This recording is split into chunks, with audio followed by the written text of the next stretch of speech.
Frères et sœurs, bonjour, je vous salue dans le précieux et merveilleux nom de Jésus-Christ. C'est une grande joie pour moi de vous retrouver, cette fois-ci pour la vidéo numéro 113. Alors, c'est la foi en Jésus-Christ, bien sûr, vous en êtes convaincus comme moi, qui sauvera le monde. C'est d'ailleurs le titre de cette vidéo, c'est la foi en Jésus-Christ qui sauvera le monde. Ça paraît un petit peu bateau, c'est pas un scoop, mais la suite peut-être vous n'avez pas pensé, notamment à propos d'un certain chapitre, qu'il puisse en parler à ce point, du fait que c'est la foi en Jésus-Christ qui sauvera le monde. Alors, il va donc s'agir d'une méditation prophétique d'Actes chapitre 27. Je voudrais dire qu'après la vidéo numéro 112, la précédente donc, et son contenu sur les nations d'Europe, que j'avais cité dans cette vidéo, eh bien, je souhaite revenir plus en globalité et parler des nations en général. Et il me semble que pour le faire, ce chapitre 27 du livre des Actes, qui me parle depuis longtemps, est le plus inspirant, du moins pour moi, à cette fin. Dans la vidéo numéro 26 que j'avais faite il y a quelques années et que j'avais nommée Eurachylon, j'avais déjà abordé le sujet que je reprends maintenant, mais de façon plus profonde.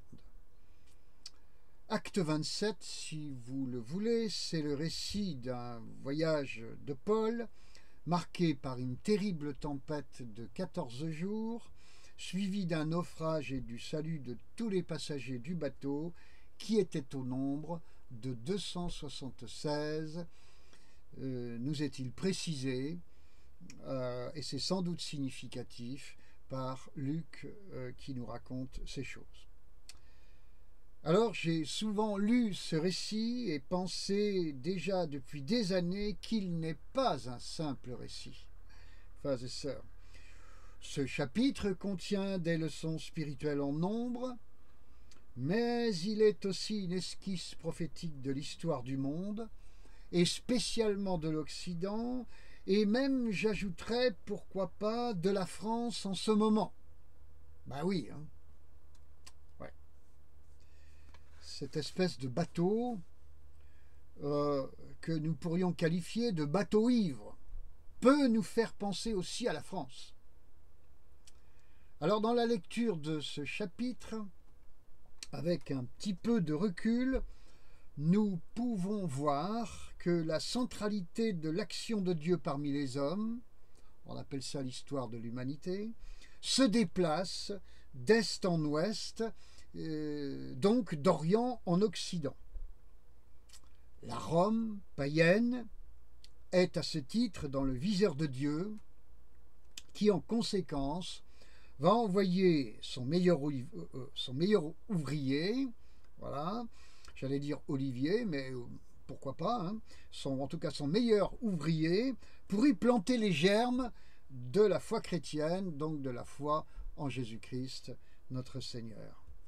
À cette fin, à propos de Paul, il permet sa persécution qui, semble-t-il, Paul, durant tout ce périple, sera enchaîné au sens matériel, au sens propre du terme, il déchaîne sur lui. C'est donc un persécuté et un prisonnier juif que Dieu va utiliser pour cela, comme centralité de cette histoire, de l'histoire de ce bateau. Alors une question au passage quand même pour vous, bien-aimés frères et sœurs, qui est prêt à payer ce prix en Occident pour être à ce point un instrument en mission pour le salut de l'Europe et de l'Occident? Oui, parce que Dieu cherche des hommes et des femmes qui n'ont pas soin d'eux-mêmes, frères et sœurs, mais qui, par amour pour lui, sont en mission ici-bas. bien-aimés en Christ, être en mission pour Dieu dans ce monde. Est-ce bien là le sens de votre vie chrétienne? C'est une question que je vous pose. C'était le sens de la vie de Paul. J'ambitionne de l'imiter pour ce qui me concerne. Je vous laisse réfléchir quant à vous-même. Pour en venir à ce bateau, il me fait penser à celui de l'histoire des peuples, qui sont tous dans un même bateau. Ce bateau a 276 passagers. Permettez-moi de vous noter qu'il y a environ 198 à 200 nations reconnues à l'ONU. Et si l'on y ajoute des peuples non reconnus, eh bien ce chiffre peut bien monter à 276, en tout cas approcher ce chiffre de 276. Surtout si l'on recense qu'il y a environ 500 ethnies distinctes sur la planète, dans ce monde. Ce bateau contient quelques hommes qui marchaient avec Dieu. Je ne sais pas s'il y en avait 5. 5 hommes qui marchaient avec Dieu sur les 276 qui s'y trouvaient. Des versets 1 à 8, eh bien, nous voyons qu'au début, la navigation se fait bien. Voilà. Au verset 9, néanmoins, cette même navigation va commencer à devenir un peu dangereuse. Et au verset 10, eh bien, ça va faire que Paul va se permettre une première fois d'intervenir et de donner un conseil qui, sans nul doute, est inspiré de Dieu. C'est une parole de Dieu. Mais au verset 11, on voit qu'il n'est pas écouté. Oui, quand les hommes sont sûrs d'eux, frères et sœurs, ils n'écoutent pas la parole prophétique, ils n'écoutent pas la parole divine. Ils en ont rien à faire. Ils se fient aux spécialistes. C'est la norme. C'est pour ça que vous en avez plein sur vos écrans de télévision, sur vos PC, dans nos médias. Les spécialistes que l'on consulte. Verset 12. Non seulement on écoute les spécialistes, mais également, regardez bien ce verset 12, la majorité qui s'exprime. Il y a comme un vote sur ce bateau. Et ce vote va avoir lui aussi un impact sur les décideurs. Ça vous parle, ça, mes amis? C'est un peu d'actualité, n'est-ce pas? Votez. L'expression de la majorité. Verset 13. Il faut même rajouter qu'un premier signe d'ordre météorologique confirme d'ailleurs cette opinion majoritaire. Il semble que la majorité ait raison.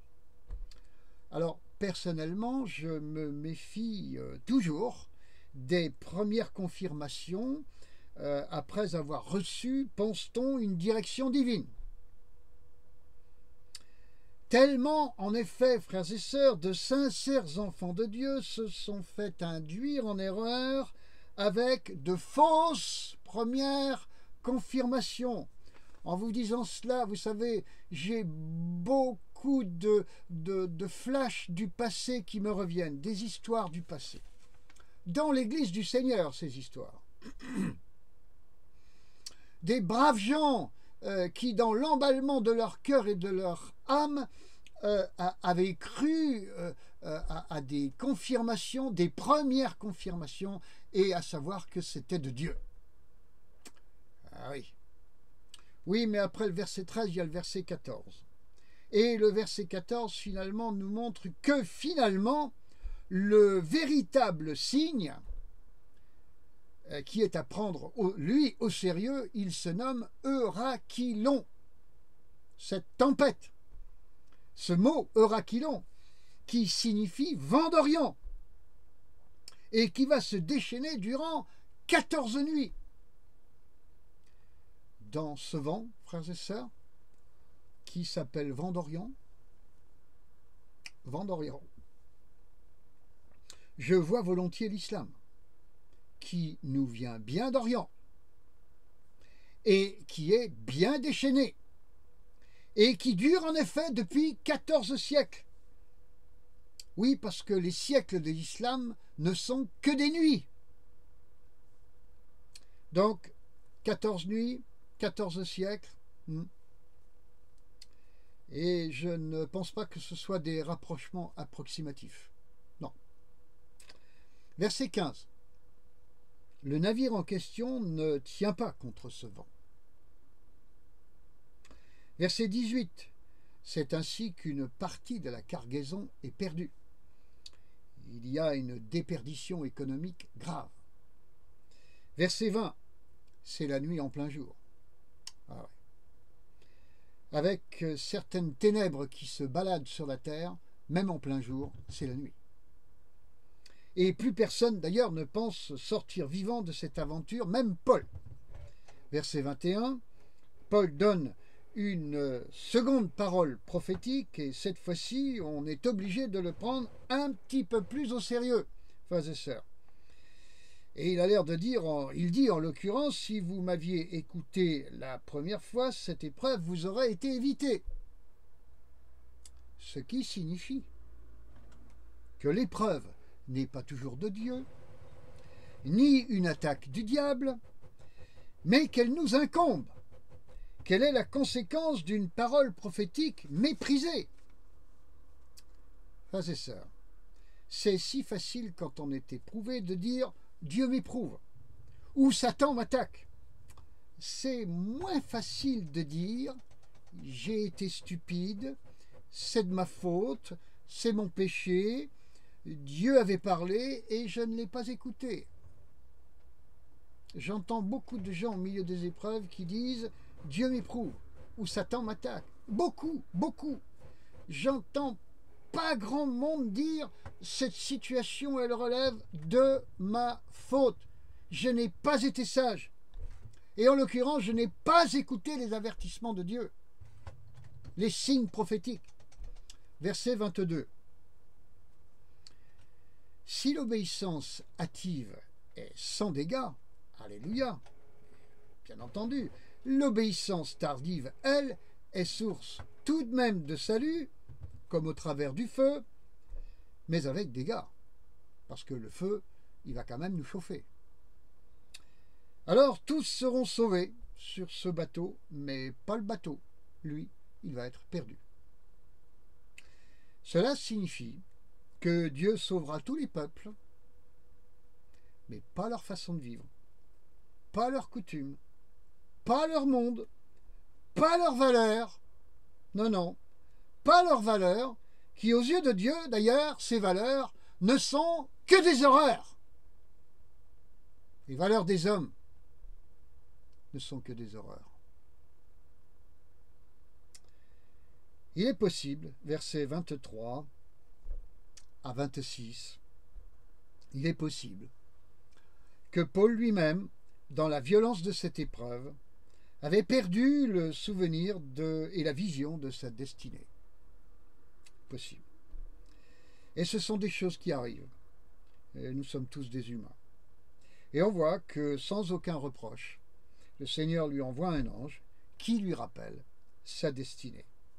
Eh oui, le Seigneur est miséricordieux, mes amis. Amen. Amen. Verset 25, Paul est catégorique. Il dit, cela va se passer comme je vous l'ai dit. Oui, mais il y a aussi le verset 31. Parce que dans ce verset 31, il affirme pourtant que si quelques-uns ne respectent pas les consignes prophétiques qu'il a données, la prophétie qui va s'accomplir, qui doit s'accomplir, qui va absolument s'accomplir, ne s'accomplira pas.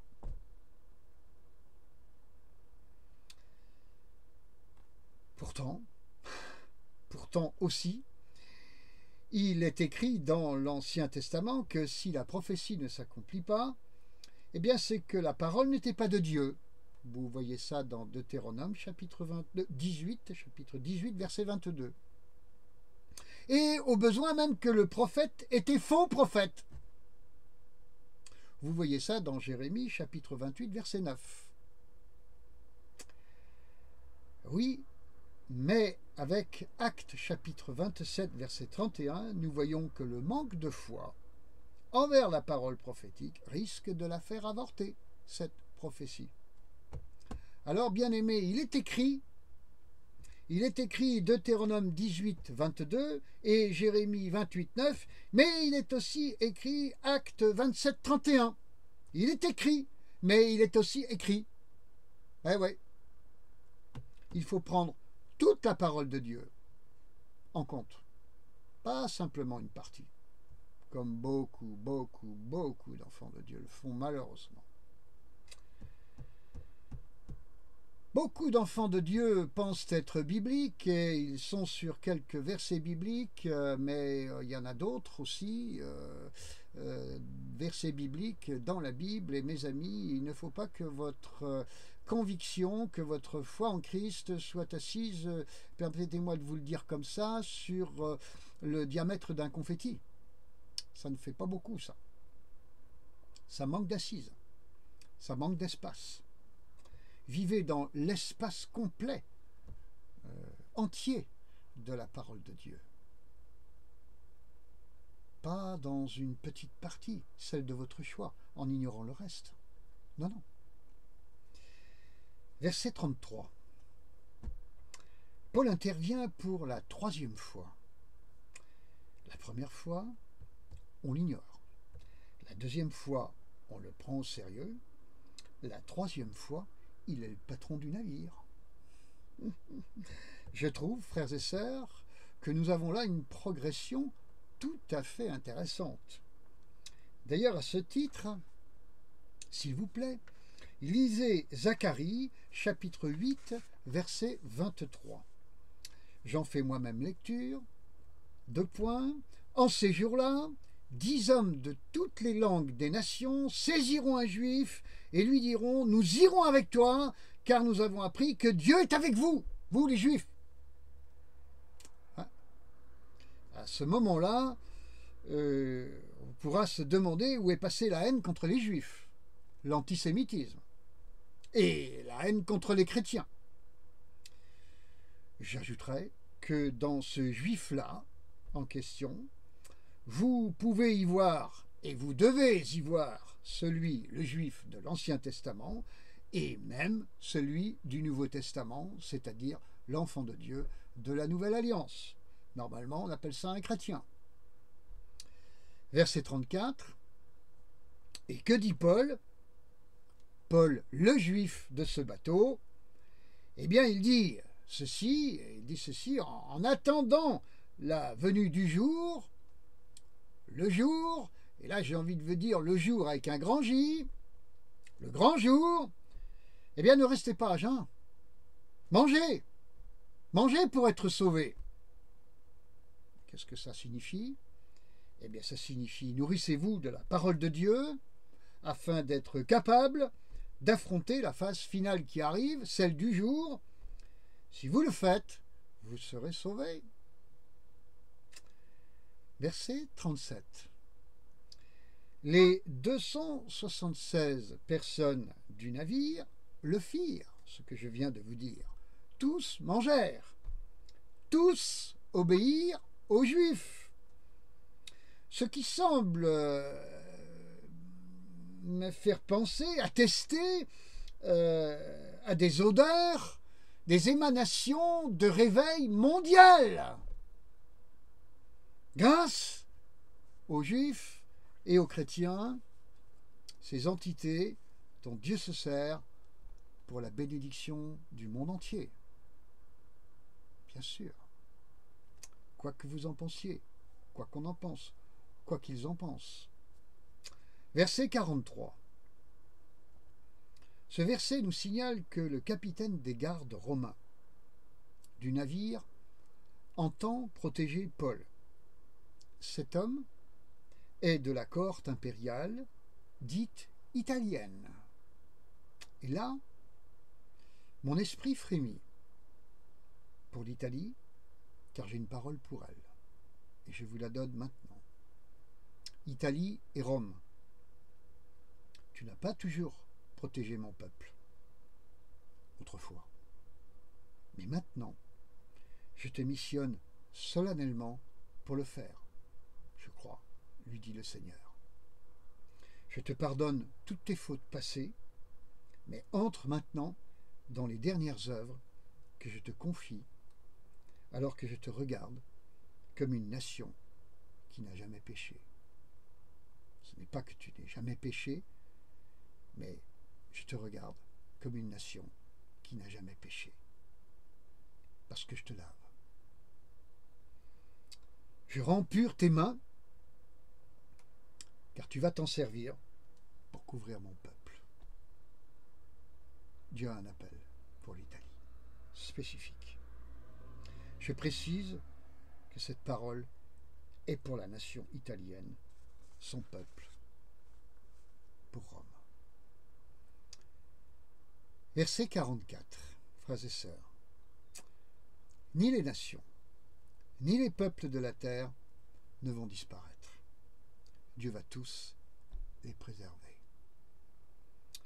Apocalypse chapitre 19, verset 15 nous montre que la parole de Dieu frappera les nations, mais dans le but de les soumettre, pas de les faire disparaître.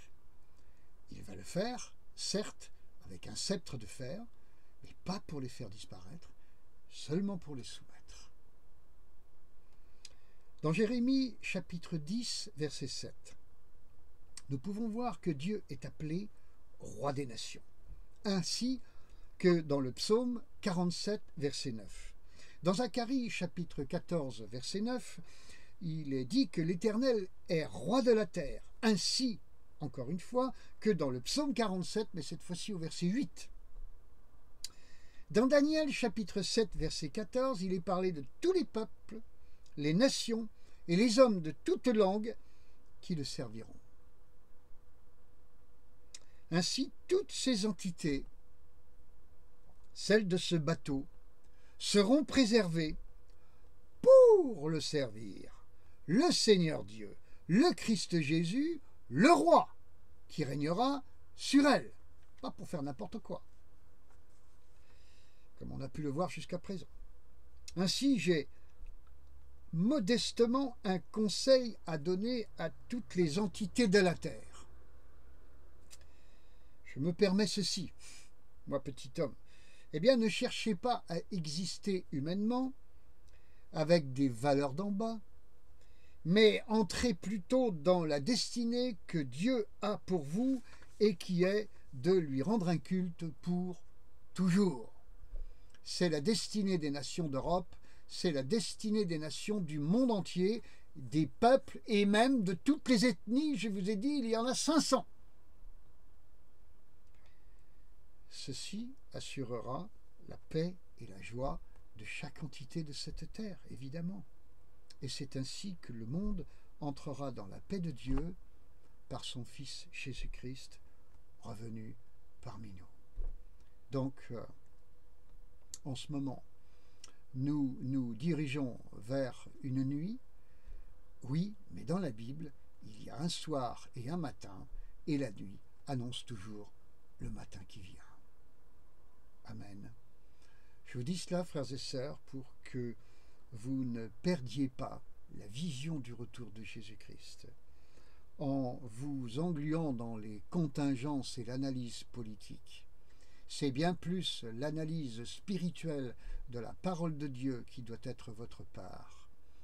Donc, quittez toute approche horizontale, entrez pleinement dans l'approche verticale, qui se situe dans celle de votre communion avec Dieu, qui sera l'huile avec laquelle vous lirez, vous devez lire la parole de Dieu dans les temps qui viennent, afin de la recevoir à titre prophétique, de vous situer dans cette parole de Dieu, de comprendre ce que Dieu vous demande, c'est-à-dire quelle est sa volonté, de vous situer là, dans ce que Dieu vous appelle, et d'être heureux, rempli du Saint-Esprit, vierge sage, et absolument surpris par rien du tout, ni déstabilisé en quoi que ce soit, mais rempli du Saint-Esprit, et donc de paix, quoi qu'il arrive.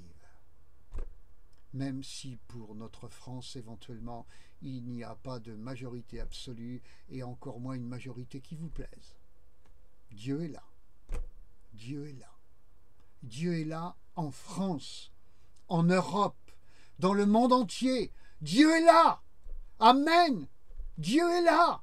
À lui soit toute la gloire, frères et sœurs. Oh, loué sois-tu, mon Dieu.